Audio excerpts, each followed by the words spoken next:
धरना प्रदर्शन किया गया है उच्च शिक्षा बचाओ अभियान के अंतर्गत, क्या कुछ कहना चाहेंगे? आप भी आए हुए हैं। देखिए, हम भी आप लोगों की तरह यहाँ आए हुए हैं और एक शिक्षक प्रतिनिधि के तौर पर बिहार विधान परिषद में शिक्षा और शिक्षकों से जुड़े जो भी बातें हैं उसको हम लोग रखते हैं। और पूर्व में भी इन लोगों का धरना हुआ था। मूल उद्देश्य धरना का यही है, छात्र हित में जो भी अस्थायी नियुक्तियां हो रही हैं, पहला तो वो पारदर्शी नहीं है, उस पर भी कई तरह के संशय हैं और कई मामले उसके न्यायालय में चले गए हैं। दूसरी बात, समान योग्यता, पात्रता, अर्हता, शिक्षा नियमावली का अनुपालन शिक्षकों की नियुक्ति विश्वविद्यालय चयन समिति के द्वारा किया गया। तो जब अस्थायी शिक्षकों के समान ही इनकी भी पात्रता है, इनकी भी अर्हता है, इनकी भी योग्यता है, तो फिर इनका सेवा समायोजन क्यों नहीं अस्थायी शिक्षक के रूप में किया जा सकता है? यही मुद्दा यहाँ मुख्य मुद्दा है।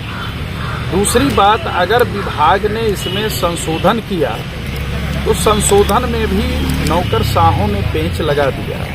इसको स्पष्टता के साथ परिभाषित नहीं किया गया, जो कि विज्ञापित अभी बिहार राज्य विश्वविद्यालय सेवा आयोग से 4638 पद है। लेकिन जब विज्ञापन हुआ था तो उस समय 16 या 18 में उसका लिया गया था सभी विश्वविद्यालय। और स्थिति ऐसी है जो कि छात्र शिक्षक अनुपात का जो अधिनियम में प्रावधान है उसकी धज्जियां उड़ रही हैं।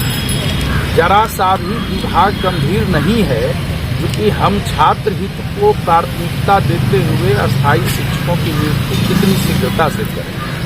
तो उसी में एक बात आ रही है, जो संघ संगठन के जो आज अतिथि शिक्षकों का जमावड़ा लगा हुआ है, इनका कहना है जो कि हम लोगों का सेवा नियमितीकरण उस तर्ज पर किया जाए जैसे कि देश के कई राज्यों में किया जा रहा है। और बिहार के रहने वाले जो हैं, जिसको आदिवासी नीति हम कहते हैं या डोमिसाइल पॉलिसी जो होती है, इसमें जितने भी अतिथि शिक्षक हैं, अगर सरकार एक बार निर्णय लेती है जो कि इसके लिए भी इतने प्रतिशत पद आरक्षित कर दिए जाए, फिर इनका भी सेवा समायोजन, सेवा नियमितीकरण हो सकता है। तो निश्चित रूप से अभी 13 तारीख से विधानमंडल का सत्र भी शुरू जी, और सत्र में भी हम लोग सदैव रखते आ रहे हैं। बातें तो विधान परिषद में ही उठती हैं। आप लोग भी देखते होंगे, शिक्षा और शिक्षकों से जुड़ी हुई जो भी समस्याएं हैं, जो भी मामले हैं, वो विधान परिषद में ही उठते हैं। तो निश्चित रूप से सदन में भी ये बातें रखी जाएगी।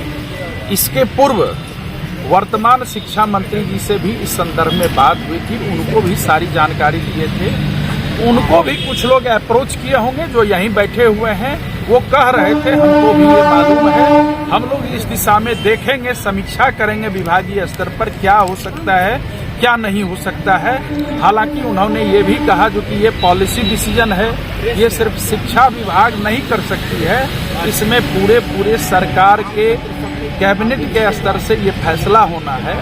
लेकिन उन्होंने इस बात को स्वीकार किया जो कि पर्याप्त शिक्षक उच्च शिक्षा में नहीं है। इसीलिए इन लोगों ने जो उच्च शिक्षा बचाओ अभियान जो चलाया है जी, मैं इसका समर्थन करता हूं। और जो इनकी मांगे हैं, जो इनकी सेवा नियमितीकरण की मांगे हैं, और जो बीच सेवा में ही कोई अस्थायी शिक्षक जाते हैं, इनको किस तरह से जो अविज्ञापित पद हैं, जिस पर 4638 के बाद रिक्ति हुई है, तो ऐसा प्रावधान विभाग के तरफ से होना चाहिए जो कि इनका सेवा समायोजन उसी विश्वविद्यालय में एक फॉर्मल जो अनुमति होता है चयन समिति से लेकर के उस पर कर दिया जाए। अभी संख्या क्या है और क्या करना चाहेंगे आप सरकार से? अरे संख्या तो हमरा भी 1700 बहाल हुए थे, और माने अभी आ रहा है लोग 2,500 बढ़ गया है, 2400 हो गया है, 2400। हाँ। तो मुख्य रूप से आप क्या सरकार से मांग रखते हैं? हम क्या सरकार से मांग कर रहे हैं जो भाई हमको